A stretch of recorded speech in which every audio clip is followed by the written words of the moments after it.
You once needed royal blood to sit on a chair. That sounds absurd now, because a chair is one of the least dramatic objects in your home. It waits under a table, it slides under a desk, it sits in a corner until somebody needs it. But for much of human history, the chair was not just a place to rest your body. It was a way to tell the room who mattered. Welcome to History of Everyday Items. If you like stories where ordinary objects turn out to be stranger than they look, like this video, subscribe to the channel and turn on notifications. Today we are looking at the chair, not as furniture, but as a small throne that escaped into everyday life. Start with the simplest question. Why does a chair have a back? A stool can hold your weight. A bench can hold many people. A mat, cushion, step, floor, patch of ground can also become a seat. Humans do not need a personal raised object with legs, a back, and sometimes arms in order to sit. For most daily life, simpler things work. That is exactly why the chair became special. If everyone is sitting on the floor, the person raised above the floor becomes visible. If everyone shares a bench, the person with an individual seat becomes separate. If everyone stands, the person allowed to sit while others wait has authority without saying a word. The throne is the obvious version of this idea. It is a chair made louder. Raised platform, decorated frame, carved arms, expensive material, a body placed above other bodies. The object says, this person is not just tired, this person rules. But the same logic appears in quieter places too. In ancient courts, temples, council rooms, and elite houses, the back chair could mark rank. Ordinary people might sit lower, squat, stand, or use simpler stools and benches. The chair was not always forbidden, and the rules changed across cultures, but the pattern is clear. The more formal, decorated, raised, and individual the seat became, the more it spoke the language of status. That is why old images of power often look like seating charts. The ruler is seated, the attendants stand, the judge sits, the accused stands, the teacher sits in the chair of instruction, the official occupies the seat of office. Even our language remembers it. A cathedral is connected to the cathedra, the bishop's chair. A professor can hold a chair, a meeting has a chair, a department has a chair. To chair something is to guide it. The object became a verb because the seat became authority.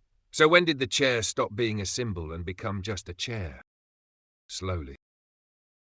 For a long time, most homes did not need a separate chair for every person. Benches were efficient. Stools were cheaper. Built-in seating worked. In many places, sitting on the floor was normal and comfortable because rooms, clothes, tables, and habits were built around that posture. The chair only feels universal when the whole room is designed to expect it. That is an important turn in the story. Furniture is not only about objects, it is about the shape of daily behavior. A chair changes the height of the body. It changes the height of the table. It changes how meals are served, how work is done, how children are taught, and how long a person can stay in one position. Once a room is built around chairs, the body starts adapting to the room. By the early modern period, chairs became more common in European homes, especially among people who could afford dedicated furniture. They moved from ceremony into dining, reading, sewing, writing, and conversation. But they still carried hierarchy. Think of the head of the table. Think of the best chair near the fire. Think of the guest offered the comfortable seat while others take what remains. The chair was becoming domestic, but it had not fully forgotten the throne. Then, manufacturing changed the scale. Once chairs could be produced more cheaply and consistently, the individual chair spread. Workshops, factories, bentwood techniques, standardized parts, and mass furniture markets turned the chair from a status object into a household expectation. A chair no longer had to be carved for a noble room. It could be made by the thousands. That might sound like a boring manufacturing detail, but it is the moment the old symbol breaks open. A personal seat had once separated the powerful from everyone else. Now ordinary people could own not one chair but many. Kitchen chairs, school chairs, cafe chairs, folding chairs, waiting room chairs, dining chairs, desk chairs. The object that once lifted a ruler above the crowd became the object that held the crowd. And then modern life did something stranger. It made sitting into work. The office chair is not a throne in the old royal sense, but it still organizes power. It fixes a worker at a desk. It places the body in front of papers, typewriters, computers, meetings, and screens. The modern chair promises comfort, but it also makes long sitting normal.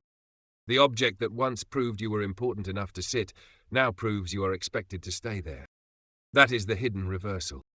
The chair began as a sign that a body had rank. It became a tool for ordinary bodies. Then it became the default posture of modern life. So the next time you pull out a chair, notice how much history is hiding in that small movement.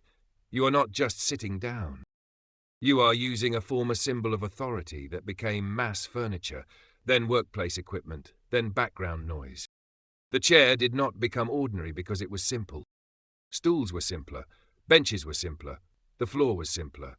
The chair became ordinary because the world slowly rearranged itself around the seated individual. And that is why this object is stranger than it looks. A tiny throne lost its crown, moved into the kitchen, rolled into the office, and taught modern life how to sit. If this changed how you look at the chair under your desk, like this video, subscribe to History of Everyday Items, and turn on notifications for the next.